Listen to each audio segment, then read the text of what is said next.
บ่ได้หมึกกลับมาบ้าน3-4 ปีเป็นแปลงร้ายเนาะโอ้แดดก็ฮ้อนโอ้ยคือมาฮ้อนเถอะแบกกระเป๋านี่ก็ลำบากอยู่แล้วโอ้ย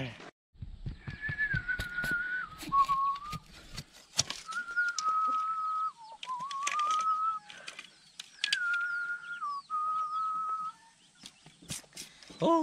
จ้าละเลยตีจีเดี๋ยวนี่อามาตาผิวสีบีเบี้ยสมบูรณ์ให้มีจ่อยสมบูรณ์จ่อยนี่มาจ่อจู่ยามาอย่าพี่ตัวบาอุละมีอะไรละอีกคนจะตายจ่อยเลยจ้าเลยlà mới cho nó bê mà xí tôi cho tẹo nó mà thì đồ bánh mình ta mía mà lá mà cái nhá mà lá ta aga sẽ giặt đấy bé đấy cho hồ hơi thủ vào đúng này sẽ đá liền em biết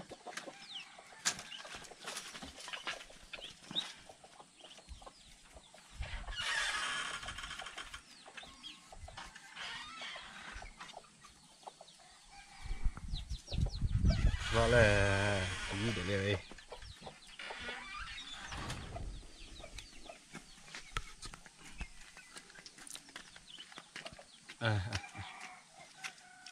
ya hỏi phi mà tôi mà cho nhá tôi bảo thằng thế mày đây hỏi tôi nhà đi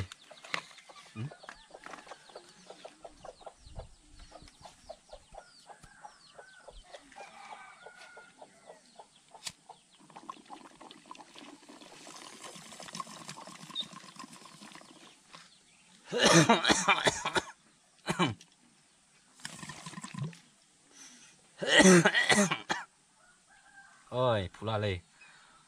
cho nu mới cho mình cho sát đủ anh em cho này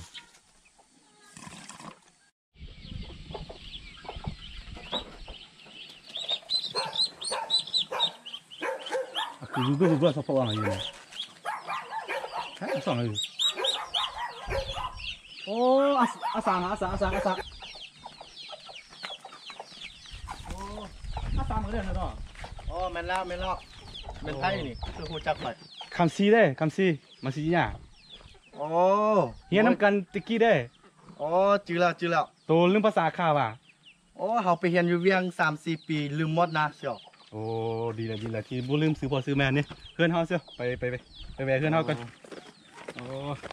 เดี๋ยวนี้ก็ตั้งแต่ออกโรงเรียนมาก็ติดเหล้าติดฟีนติดยาเสียวเว้ยมาเอาถุงไว้นี่ก่อนเสียวเดี๋ยวค่อยพักผ่อนอยู่เพื่อนกูนิดนึงแล้วก็ค่อยกลับไปโอเคไว้เขาบุ้ไปแม่เมียเขาบุ้ชอบเขาบุ้แม่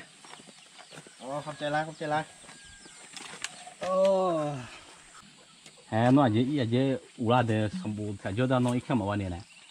อ๋อคือเฮาบ่เข้าใจภาษาคาเนาะเสี่ยวขอโทษนำคือเฮาไปอยู่เวียงดนแล้วก็ลืมหมดแล้ว แต่ลืมภาษาค่ะถามว่ามึงไปจังใดมาจังใดคือว่าตั้งแต่ไปเฮียนอยู่เวียงจันทน์นี่บ่เห็นกลับมาบ้านยามบ้านเลย อ๋อคือว่าไปอยู่เวียงได้โดนแล้วก็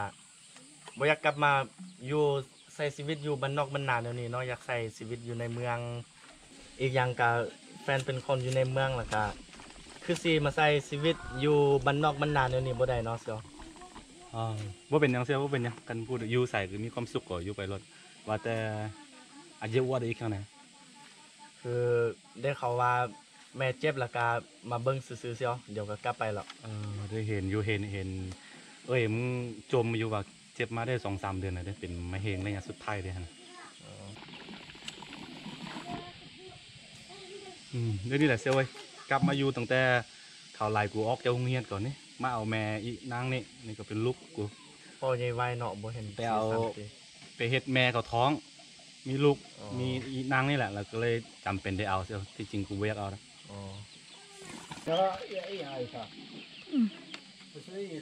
มา比日本啊第3个外特别เสียวอย่า好多เสียว มันหยังเสียว ซุปยาเป็นเสียว อ๋อเฮาบ่สูบเสียว เสียวตะกี้นี่เฮาเฮียนเวียงจันทน์นำกันนี่เฮานี่ไปซุปไปเซฟยาบาอยู่ห้องน้ำแล้วก็เขาจับได้นี่คือกูไล่ออกคนเดียวแต่ว่ามึงนี่หนีได้ก่อนนี่เสียวบ่เชื่อยาบ้ายังซุปเลยนี่บ่เป็นหยังเสียว อ๋อเอาก็เอาเสียว โอ้เสียวเห็นกันโดนเห็นกันเสียว ว่าแต่ตัวนี้ไปอยู่เวียง4-5 ปีซื่อๆนี่ ลืมภาษาคาได้จังได๋เซล บูคือกันเซียวอยู่โดนไปเพราะว่าอยู่ในเวียงจันทน์กับบ่มีคนอาคาเนาะมีแต่คนลาวกับปักภาษาลาวสิ้นไปเนาะเพราะว่าบ่มีอาคาอยู่กับคนลาวแล้วก็ปักแต่ลาวลืมภาษาอาคาหมดเนาะเซียว อ๋อดีเลยดีเลยบ่ลืมซื้อพ่อซื้อแม่ติเซล สิพ่อสิแม่บ่ลืมดอกเซียว ดีอ๋อดีละเซลดีละเซลอยู่เวียงก็ดีละบ่คือกูนี่กลับมาอยู่อย่างนี้เอาลูกเอาเมียอย่างนี้โอ้ลำบากเฮ็ดให้เฮ็ดสวนทุกมื้อ อยู่บ้านนอกบ้านนาก็คือสิดีเนาะเซียว กูดีสิเว้ยเฮ็ดให้เฮ็ดสวนทุกมื้อนะตักแดดตักฝนเนี่ยเมื่อย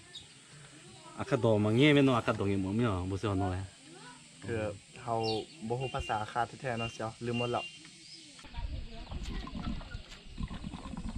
มีหาสิ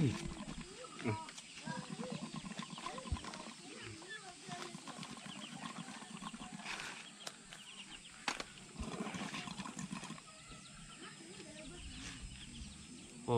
เซลเมื่อยคือกันเซลอยู่บ้านกันอยู่แต่บ้านเฮ็ดไทยเฮ็ดสวนทุกมื้อนี่ อ๋อเดี๋ยวรับใส่ก่อนเซียวใครโทรมา ไปโทรมา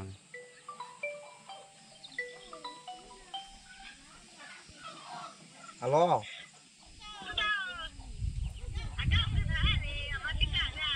ฮะแม่นยังบ่ไม่ดู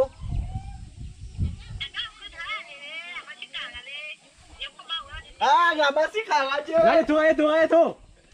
มาแม่กลัวมาแม่กลัว 아까도 맛이 야래 와 맛이 야래 아까도 맛있지 아직은 그 좁해라 좀 아주 하 왜자 쏴 누가 고두마도 아까 동이지네 아야 마다 추면 이제 그랑아 อ่ะเดี๋ยวใครอ่ะคือเขาจ้องเงี้ยหรออ่ะเดี๋ยวมาชดเจอขาแล้วแล้วสุโขเลยมาเงี้ยนี่ที่ก็รู้เลยดราม่าอ่ะเดี๋ยวค่ะเดี๋ยว